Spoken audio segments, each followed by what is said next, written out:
Shane had a pizza party with 4 of his friends. He ordered 2 extra large pizzas. If the pizzas were shared equally, how much pizza did each friend get? Okay, let's draw it out. We have 4 of his friends. We have 1 friend, 2 friends, 3, and 4, right? That makes it easy for us to follow. There is 4 friends. And there's 2 large pizzas. Okay? They're each going to share it equally. Oh, I missed one thing. Keep in mind that it's 4 friends, but also Shane. So it's actually 5 people. Let's not forget that. Okay? So there's Shane and 4 of his friends. And they each shared these pizzas equally. That means each pizza has to get cut into 5 pieces, right? So there we have it. 5 pieces, right? 1, 2, 3, 4, 5. 1, 2, 3, 4, 5. So they each get 1 from each piece. So let's see. I could simply just say that this one is going to eat these 2 pieces, while he eats these 2 pieces. This one will eat these 2 pieces, and he will eat these 2 pieces. And then who hasn't eaten? This one right here. He will eat this piece and this piece.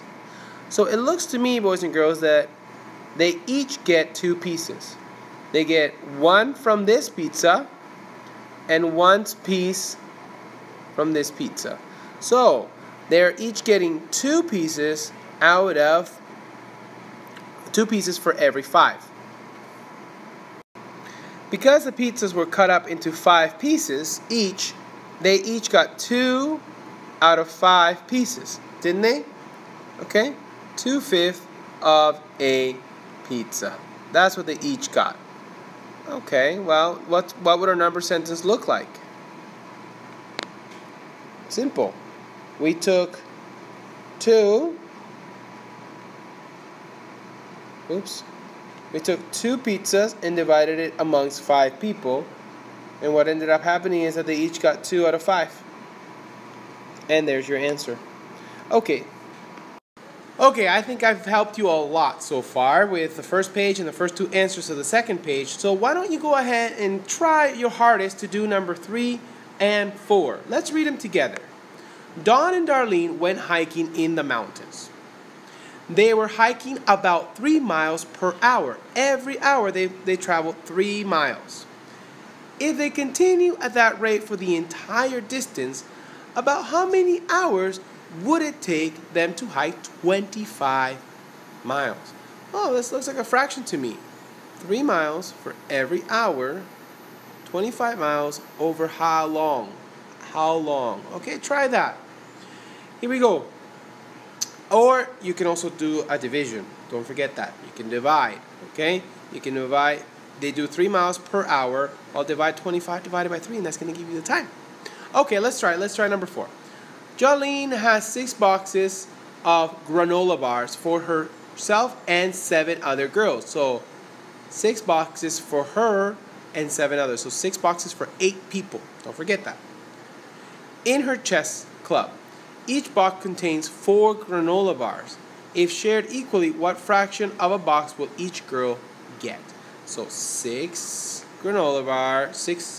boxes, okay, divided amongst 8 of them, okay. But don't forget that each one of these has 4 inside, okay. So you can multiply 8 times 4 so you can see how many granola bars 6 times 4 so you can see how many granola bars there are in total. There are 24, right? 24, and it's going to be divided amongst 8 people, right? How many granola bars are they each going to get? If they each get 3 granola bars, that's what you're thinking, what fraction of that is that of a box? Okay? Remember, there's 4 in every box, and they're each getting 3. Okay, go ahead and figure that out. Don't forget to draw it. Alright, let's go on to the next page. Okay, now turn to page 121B of your math journal, and let's take a look at the example at the very top of the page, okay? So here we go. We have Miss Sanders has 18 packages of paper to divide equally among 4 classes. How many packages will each class get? The division sentence we look at 18 packages divided by 4, right? 18 divided into 4.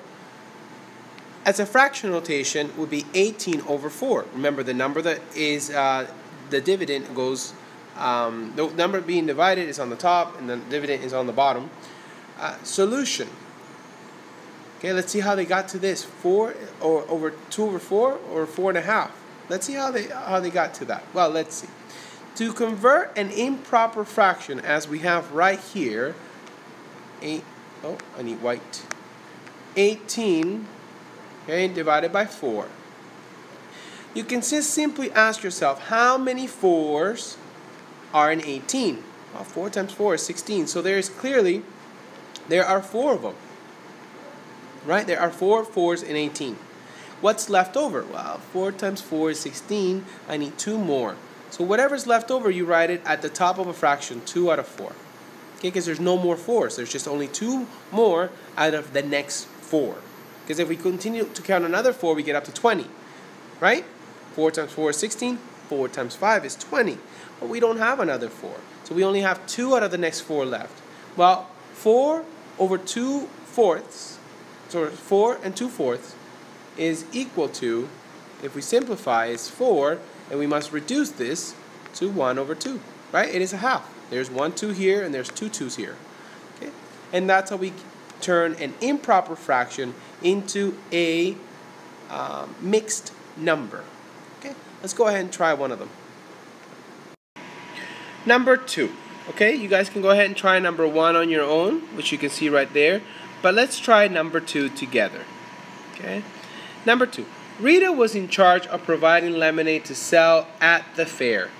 She supplied 19 large containers of lemonade to fill the empty pitchers of 5 lemonade booths. Okay? So we have 19 containers for 5 lemonade booths, 5 lemonade stands. If each booth got the same amount, how many large containers of lemonade did each booth get? Well, what's the division sentence? We have 19 of them that have to be split between 5 lemonade stands, right? So let's try it. If you're thinking that division looks like this, 19 divided by 5, you are correct. A fraction would be, the improper fraction would be 19 over 5, right? What's our solution? Well, let's simplify this right here, boys and girls. Let's simplify this. How many 5s are in 19? Well, 5 times 1, 5. 5 times 2, 10. 5 times 3, 15. 5 times 4, 20. Oh, 5 times 4 goes over, so it must be 5 times 3. Let's see. So there are, we just said, 3 of them. What's left over? Well, the difference between 15 and 19 is 4 over 5. 3 and 4/5 containers will go to each lemonade stand. Okay? The solution is as so. 3 and 4/5 containers. Because it's asking how many large containers will each lemonade stand receive. They're each going to receive 3 and 4/5 containers. This is your other key answer, boys and girls. I need to see this written as you see it there, okay? With the star here and a star there. Got it? Okay, continue on with 3 and 4 on your own. On page 122, we're going to use real fractions, or fractions in real world situations. So, finding fractions as a whole. Let's see. Let's pretend that we're having a school election, as you see here. In a school election, 141 fifth graders, that's a big class of fifth graders. Here we only have about 40. But 141 fifth graders voted. 1/3 voted for Shira, and 2/3 voted for Bree. Okay, let's see. The total was 141 votes. Right? It's not a very nice 4, but you know what I'm getting at. 141 votes. And let's see. 1/3 of the vote went to Shira and 2/3 to Bree. So what would be 1/3 of this? what number do I have to multiply the 3 into to get 141? Well, I can just simply divide, right? 141 divided by 3. That's going to give me the number that I need to multiply the 1 into so I can get my answer of what 1/3 is. And then if I want to know what 2/3 is, I just take that number and multiply it by 2. And that'll give me my answer of what 2 of 3 parts are. You get it? So again, divide 141 divided by 3. That'll give you the number that you must multiply the 1 into so you can get this. And then you multiply that number times 2 so that you actually have 2/3. Okay, I hope that makes sense to you, boys and girls.